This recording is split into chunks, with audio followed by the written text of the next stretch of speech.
तो दोस्तों, ये जो कहानी है, छोटी सी कहानी है, शॉर्ट स्टोरी है। ये कहानी महीप सिंह नाम के एक लेखक की है। हमारे इंडिया के एक लेखक हैं महीप सिंह जी। मुझे तो फ्रैंकली पता भी नहीं था। इनफैक्ट पिछले 20 साल में कभी कोई कहानी पढ़ी भी नहीं थी। कल ऐसे ही मन किया, स्क्रॉल किया ऑनलाइन और ये कहानी मिल गई। तो महीप सिंह जी ने लिखी हुई कहानी है। He was born in 1930। He passed away recently, I believe in 2015। तो उनकी एक बुक थी जो अराउंड 1970s में रिलीज हुई थी। उसका नाम कुछ ऐसा था,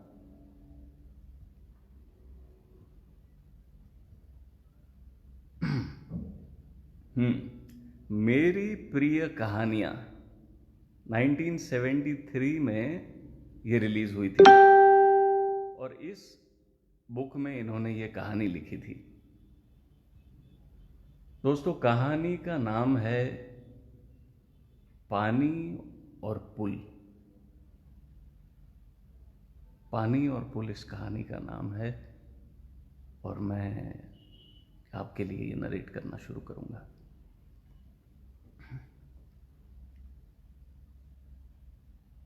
गाड़ी ने लाहौर का स्टेशन छोड़ा तो एक बारगी मेरा मन कांप उठा। अब हम लोग उस ओर जा रहे थे जहां 14 साल पहले आग लगी थी, जिसमें लाखों जल गए थे और लाखों पर जलने के निशान आज तक बने हुए थे। मुझे लगा हमारी गाड़ी किसी गहरी, लंबी, अंधकारमय गुफा में घुस रही है और हम अपना सब कुछ इस अंधकार को सौंप दे रहे हैं। हम सब लगभग 300 यात्री थे। स्त्रियां और बच्चों की संख्या काफी थी। लाहौर में हमने सभी गुरुद्वारों के दर्शन किए। वहां हमें जैसा स्वागत मिला, उससे आगे अब पंजाब साहिब की यात्रा में किसी प्रकार का अनिष्ट घट सकता है ऐसी संभावना तो नहीं थी, परंतु मनुष्य के अंदर का पशु कब जागकर सभी संभावनाओं को डकार जाएगा, कौन जानता है। यही सब सोचते सोचते मैंने मां की ओर देखा। हथेली पर मुंह टिकाए, कोहनी को खिड़की का सहारा दिए वो निरंतर बाहर की ओर देख रही थी। खेत कट चुके थे। दूर दूर तक सपाट धरती दिखाई दे रही थी। मुझे लगा मां की आंखों में से उतरकर उस सपाटता मन में पूरी तरह छा गई है। फिर मैंने अपने डिब्बे के दूसरे यात्रियों को देखा। उन पर भी गहरी उदासी छाई हुई थी। समझ में नहीं आ रहा था कि एकाएक ऐसी उदासी सब पर क्यों छा गई है। तुम्हें तो रास्ता अच्छी तरह याद होगा ना? मैंने मां का ध्यान तोड़ते हुए पूछा। सैकड़ों बार आना जाना हुआ होगा तुम्हारा। मां मेरी ओर देखकर मुस्कुराई। वो मुस्कुराहट सब कुछ खोकर पाई हुई मुस्कुराहट थी। बोली, मुझे तो रास्ते का एक एक स्टेशन याद है, पर आज ये इलाका कितना बेगाना बेगाना सा लग रहा है। आज 14 साल बाद इधर से जा रही हूं। पहले भी ऐसे ही जाती थी। लाहौर पार करते ही अजीब सी उमंग नस नस में दौड़ती थी। सराई, हमारा गांव, जैसे जैसे निकट आता जाता वहां की एक एक शक्ल मेरे सामने दौड़ जाती। स्टेशन पर कितने लोग आए होते, माँ की आंखों में 14 साल पहले की ये याद तरल हो गई थी। पिताजी ने अपना रोजगार उत्तर प्रदेश में ही जमा लिया था। हम सब भाई बहनों का जन्म पंजाब के बाहर ही हुआ था। मुझे याद है, पिताजी तो शायद साल में एक आध बार ही पंजाब आते हों, पर माँ के 2-3 चक्कर जरूर लग जाते। और हम में जो छोटा होता वो माँ के साथ जाता। और जब से मुझे याद है, मेरी छोटी बहन ही उनके साथ जाया करती थी। उन दिनों पंजाब का विभाजन घोषित हो चुका था। पंजाब की 5 नदियों का जल उन्माद की तीखी शराब बन चुका था। मां ने फिर पंजाब जाने का फैसला किया। सभी ने ऐसे विरोध किया जैसे वे जलती आग में कूदने जा रही हो, और वो सचमुच आग में कूदने जैसा ही तो था। परंतु पिताजी सहित हम सब जानते थे कि मां को अपने निश्चय से डिगाना कोई आसान बात नहीं। उन्होंने सबकी बातों को हंसकर टाल दिया। 20-22 दिनों में वो वापस आ गई। गांव के घर का बहुत सा सामान वो बुक कर आई थी, और अपने साथ वो अपना पुराना चरखा और दही मथने की मथनी ले आई थी। फिर सारे पंजाब में आग लग गई। घर के घर, गांव के गांव और शहर के शहर उस आग में जलने लगे।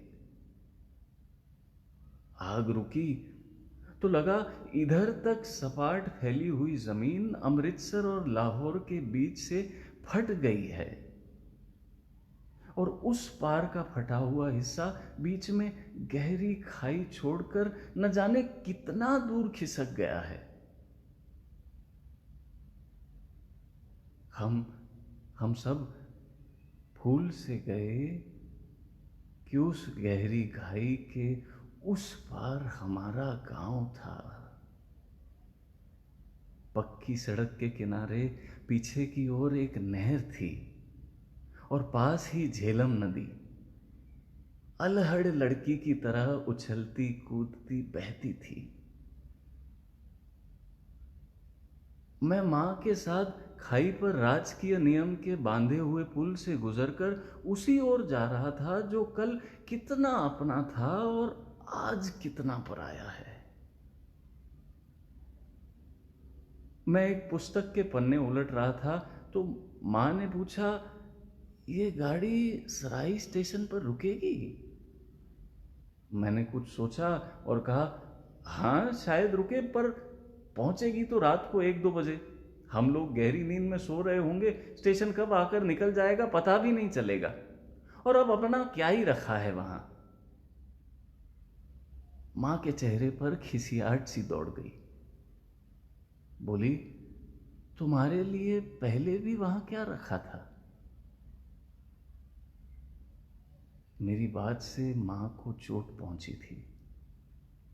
बिना और कुछ बोले मैं सिर झुकाकर अपनी पुस्तक में के पन्नों में उलझ गया। धीरे धीरे अंधेरा छाने लगा। मां ने पोटली खोलकर खाने के लिए कुछ निकाला। मेरे एक दूर के मामा जी हमारे साथ थे।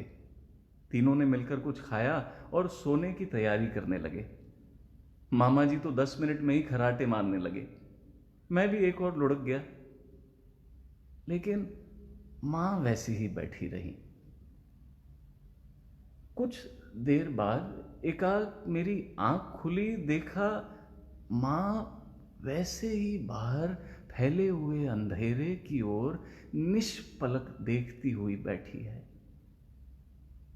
घड़ी देखी, 10:30 बज गए थे। मैंने कहा, मां तुम भी लेट जाओ ना। अच्छा, उनके मुंह से निकला और वे अधलेटी सी हो गई।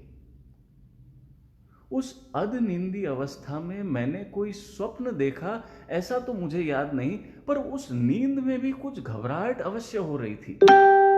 शायद किसी अस्पष्ट स्वप्न की वो घबराहट हो। कोई लाल सी तरल चीज मुझे अपने चारों ओर फिरती हुई अनुभव होती थी, और मुझे लग रहा था उस लाल लाल गाड़ी सी चीज पर मेरे पैर फच फच पड़ रहे हैं। फिर एकाएक हड़बड़ा कर उठा। माँ मुझे झकझोर रही थी और अजीब सी घबराहट और उत्तेजना से उनके हाथ कांप रहे थे। क्या है? देखो ये बाहर शोर कैसा है। मैंने बाहर झांक कर देखा, हमारी गाड़ी छोटे से स्टेशन पर खड़ी थी। प्लेटफॉर्म पर लैंप पोस्ट की हल्की हल्की रोशनी थी और अजीब सा कोलाहल वहां छाया हुआ था। एक बारगी मेरा रोया रोया कांप उठा। 14 साल पहले की अनेक सुनी सुनाई घटनाएं बिजली बनकर कौंध गई, जब दंगाइयों ने कितनी गाड़ियों को जहां तहां रोककर लोगों को गाजर मूली की तरह काट डाला था। मामा जी जागकर मेरा कंधा हिला रहे थे। अरे क्या बात है? तभी मेरे कानों में आवाज पड़ी। उस भीड़ में से कोई चिल्ला रहा था, अरे इस गाड़ी में कोई सराई का है। ये कौन सा स्टेशन है? मां ने पूछा। मैंने मां से पूछा। मां ने कहा, सराई, अपने गांव का स्टेशन। बाहर से फिर आवाज आई, अरे इस गाड़ी में कोई सराई का है क्या? मैंने मां की ओर देखा। उनके चेहरे पर पूर्ण अस्वस्थता थी। पूछो इनसे क्या बात है। मैंने खिड़की से गर्दन निकाली। बहुत से लोग घूमते हुए पुकार रहे थे, अरे कोई सराई का है क्या इसमें? पास से जाते हुए एक आदमी को बुलाकर मैंने पूछा, क्या बात है जी, आप में कोई इस गांव का है? हाँ, हम हैं इस गांव के। मां आगे होकर बोली। तुम सराई से हो? उस आदमी ने जोर देकर पूछा। हाँ जी। मां के इतने कहते ही स्टेशन पर चारों ओर शोर मच गया। इधर उधर घूमते हुए बहुत से आदमी हमारे डिब्बे के सामने जमा हो गए। फिर कई आवाजें एक साथ आई। हम सराई के ही हैं, मां ने जोर देकर कहा, इसी गांव के। उपस्थित जन समुदाय में एक कोलाहल सा हुआ। किसी की आवाज आई, अरे तुम किसके घर से हो? मां ने मेरी ओर देखा और मैंने कहा, मेरे पिताजी का नाम सरदार मूल सिंह है और ये मेरी मां है। तुम मूल सिंह के बेटे हो? कई लोग एक साथ चिल्लाए। तुम मूल सिंह की बीवी हो? रवेल सिंह की भाभी? अरे कैसे हैं सब लोग? कहते कहते कितने ही हाथ हमारी ओर बढ़ने लगे। लोग हमारे संबंधियों में सबकी कुशल क्षेम पूछते हुए अपने हाथ की पोटलियां मुझे और मां को थमाते जा रहे थे। मैं और मां गुमसुम से उन्हें ले लेकर अपनी सीट पर रखते जा रहे थे। देखते ही देखते हमारी बर्थ कपड़ों की छोटी छोटी पोटलियों से भर गई। मैं हक्का बक्का सा रह गया था। मां अपने सिर का कपड़ा बार बार संभालती हुई हाथ जोड़ रही थी। खुशी से उनके होंठ फड़फड़ा रहे थे। मुंह से निकल कुछ भी नहीं रहा था और लगता था आंखें अभी चू पड़ेंगी। वहीं खड़े गार्ड ने हरी लालटेन ऊपर उठाई और कोट की जेब से सीटी निकाली। मैंने देखा 3-4 आदमियों ने उसे पकड़ लिया। अरे बाबू 2-4 मिनट और खड़ी रहने दो गाड़ी को, देखता नहीं ये बीवी इसी गांव की है। और एक ने उसकी लालटेन वाला हाथ पकड़कर नीचे कर दिया।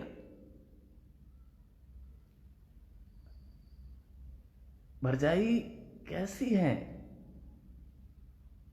उन्हें क्यों नहीं लाई पंजे साहब के दर्शन कराने? एक बूढ़ा सा व्यक्ति बोला। मां ने दोनों हाथों से सिर का कपड़ा और आगे लिया। उनके मुंह से धीरे से निकला, सरदार जी नहीं रहे। क्या? मूल सिंह गुजर गया? क्या हुआ था उन्हें? मां चुप रही। मैंने जवाब दिया, उनके पेट में रसोली हो गई थी, एक दिन वो फूट गई और दूसरे दिन पूरे हो गए। ओ, बड़े ही नेक बंदे थे, खुदा उन्हें अपनी दरगाह में जगह दे। उनमें से एक ने अफसोस प्रकट करते हुए कहा। कुछ क्षण के लिए सब में खामोशी सी छा गई। भरजाई, तेरे बच्चे कैसे हैं? वाहे गुरु जी की कृपा है, सब अच्छे हैं, मां ने धीरे से कहा। अल्लाह उनकी उम्र दराज करे। कई आवाज एक साथ आई। भरजाई, तुम अपने बच्चों को लेकर यहां आ जाओ, किसी एक ने कहा और कितनों ने दोहराया। भरजाई, तुम लोग वापस आ जाओ, वापस आ जाओ।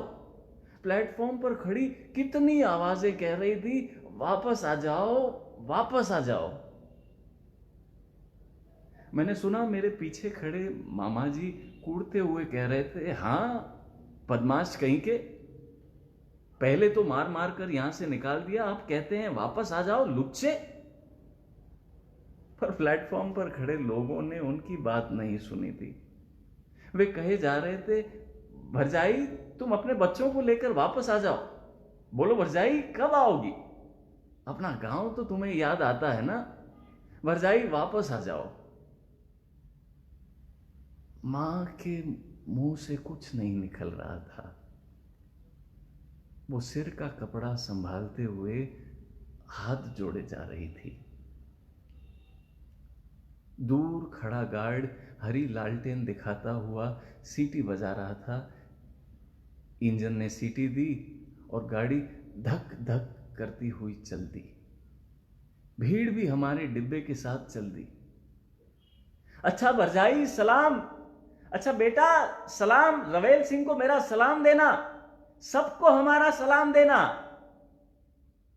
मां के हाथ जुड़े हुए थे और मुंह से गदगद स्वर में धीरे धीरे कुछ निकल रहा था। धीरे धीरे गाड़ी कुछ तेज हो गई।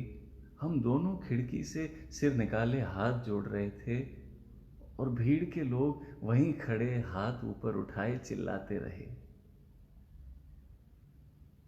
गाड़ी स्टेशन से बाहर आई तो मैंने बर्थ से पोटलियां हटाकर एक और की और मां से कुछ कहने के लिए उनकी ओर देखा। मां की आंखों से आंसुओं की अविरल धारा बह रही थी, बहे जा रही थी। वो बार बार दुपट्टे से आंखें पोंछे जा रही थी, पर टूटे हुए बांध का पानी बहता ही जा रहा था। हमारी गाड़ी झेलम के पुल पर आ गई थी। रात्रि के उस नीरवता में खड़र खड़र खड़र की आवाज आ रही थी। मैं खिड़की से झांक कर झेलम का पुल देखने लगा।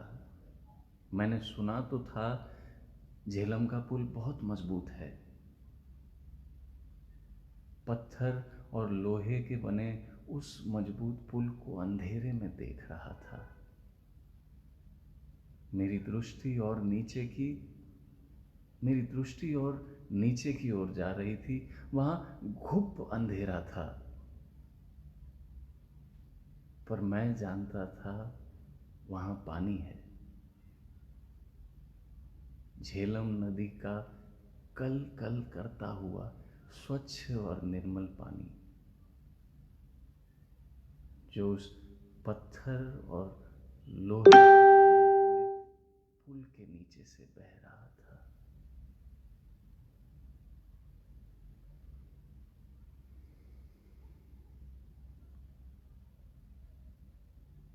ये थी पुल और पानी की कहानी, लेखक महीप सिंह की लिखी हुई।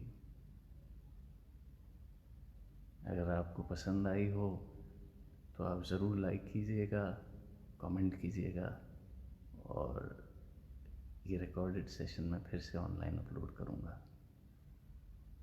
आप सब आए, मुझे सुना, मेरे लिए वक्त दिया, आपका बहुत बहुत शुक्रगुजार हूँ मैं। Thank you very much.